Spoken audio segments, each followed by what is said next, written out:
السلام عليكم. ان شاء الله هنحل السؤال دوت بطريقة نيوتن على ماتلاب. فاول حاجة حطيت كلمة كلير وكال. كلير ديت بتمسح لك اي variable من هنا اللي هي الورك سبيس ديت. في عندنا variable بتتخزن، اي variable بعملها هنا فبتتخزن في الورك سبيس. فانت كل مرة يعني شلت الكود كده مسحته وحطيت كود تاني، هتلاقي الفاريبل القديمة اللي انت خزنتها موجودة هنا برضو. فكلير دي بتمسح لك كل variable اللي في الورك سبيس، تبدأ لك من اول وجديد تخزنك الفاريبل ديت. بعديها كالك. الكالك ديت بتمسح لك الكوماند ويندو. يعني مثلا لو كنت رنيت حاجه قبل كده وما كتبتش كالك، فكان الكلام كله الاولاني كان هيفضل زي ما هو موجود وبيكمل على التاني. بس هي دي فايده كلير وكالك، ان هي تمسح لك الكوماند ويندو وتمسح لك الورك سبيس. وحطيت قيمه كل مقاومه، المقاومات اللي هي هنا موجوده هنا ديت. رحت جبت الواي ادميتنس وجبت الواي ماتريكس وخزنت قيمه البي والكيو، وخزنت قيمة كل في بتاعت كل باص، وقلت هعمل هنا 5 iteration. احنا شغالين بنيوتن، فطالما احنا شغالين بطريقة نيوتن فاحنا في نيوتن بنجيب المعلوم. بس في سلاك باص مبنجيبش حاجة. فهنشوف الباص التاني احنا عندنا البي وكيو، فانا محتاجة اجيب البي 1 واجيب الكيو 1 واشتق البي 2 دوت مرة بالنسبة لسيتا 2 مرة بالنسبة لسيتا 3، والكيو 3 ديت هتشتقها بالنسبة لفي 2 لحد دلوقتي. هبص البي 3 لو هو بي كيو برضو، فاروح اشتق البي 2 دي برضو بالنسبة لسيتا 3. طيب البص بتاع 3 عندنا بي كيو، فهجيب البي 3 وكيو 3 calculated، وانا اصلا معايا القيمة اللي هي السكادجولد. فبعد ما اجيب الكالكوليتد واجيب السكادجولد واطرحها مع بعض واجيب الدلتا بي والدلتا كيو، والبي 3 هشتقها مرة بالنسبة لسيتا 2 ومرة بالنسبة لسيتا 3. فالخطوات اول حاجه قلنا احنا نعمل كل iteration. كل iteration بقى الكام اللي هتتغير هنا هي قيمه البي وكيو calculated. واحنا اصلا بيكون غرض نيوتن رافسون ان احنا عايزين نجيب الثيتا 2 والثيتا 3 والفي 2 والفي 3. فعشان نجيب القيم دي كنا بنشتق البي 2 بالنسبه لثيتا 2 مره بالنسبه لثيتا 3، والكيو 2 بنشتقها مره بالنسبه لفي 2. ولو الباص التاني كان بي كيو باص فبنشتقها برضو البي في 3. فانا بقوله هنا انا حددت التولرانس 10 اس سالب 6، يعني نسبة الخطأ بتاعتي تكون 10 اس سالب 6. لو كتبت هنا 100 iteration والايرور بتاعتي نوصل لحد 10 اس سالب 6 بقى قريب منها، فهتلاقيه مثلا وقف عند القيمة اللي وصل فيها القيمة ديت.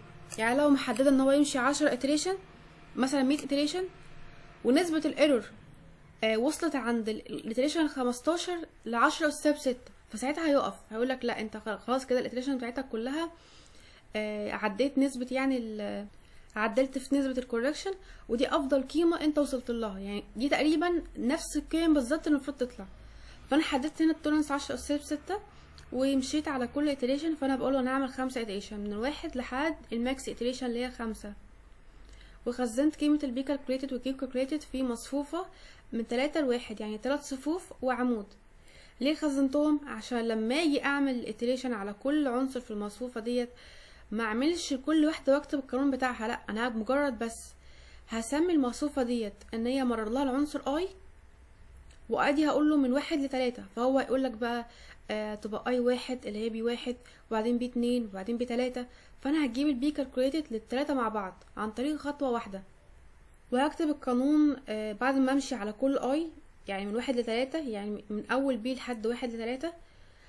لو انا عايز اعمل تعديل على كل بي منهم فهحتاج اعمل فور تانية. عشان تعمل تعديل على ماتريكس فانت محتاج تعمل 2 فور لوب، بتكتب بقى في الفور لوب التانية هكتب ايه. انا عايزه احسب البي كالكوليتد ل1 و2 و3، فهحط القانون عادي واحط قيمه الاي بقى هي هتتغير قيمتها، هتبقى مره ب1 ومره ب2 ومره ب3 وهكذا مع الكيو. بس وهعمل اند لكل فور، وهنجيب الدلتا بي 2 ان هي هتساوي البي 2 سكادجولد اللي هي مديها فوق ناقص البي كالكوليتد اللي احنا حسبناها من هنا، وهكذا. دلتا بي 3 هتبقى عباره عن بي 3 ناقص البي كالكوليتد، والدلتا كيو 2 هتبقى كيو 2 ناقص الكيو كالكوليتد، وكيو 3 هتبقى كيو 3 ناقص الكيو كالكوليتد.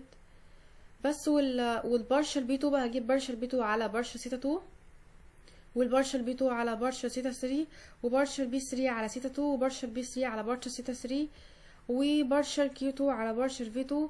هكتب كل واحده والقانون بتاعها، وبارشل كيو 3 على بارشل في 3، واحط الكلام دوت جوه الجاكوبيان ماتريكس اللي هي عندنا هنا دي كده اسمها جي 1.